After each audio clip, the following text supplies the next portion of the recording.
ఎట్లుంటో చూద్దాం. వాతావరణం చూడండి, వ్యూ అంతా గ్రీనరీ.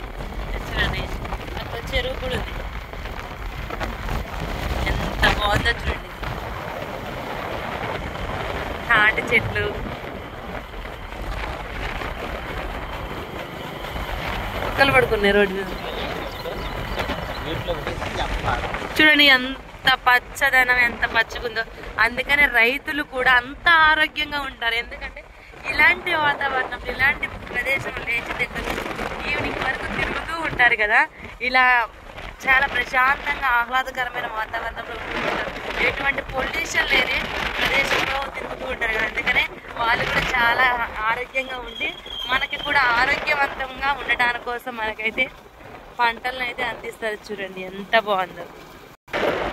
అసలు అయితే ఈరోజు నా ప్లానింగ్ అయితే వేరే ఉంది ఫ్రెండ్స్. ఏంటంటే ఇప్పుడు ప్రజెంట్ మేము ఏ ఊర్లో ఉన్నామంటే మర్లపాడులో అయితే ఉన్నాం. ఇక్కడైతే మా ఫ్రెండ్, మన పెద్ద యూట్యూబర్ కూడా, పార్వతి విలేజ్ ట్రెడిషనల్స్ ఉంది కదా, పార్వతి అయితే నా బెస్ట్ ఫ్రెండ్, ఇంటర్ ఫ్రెండ్.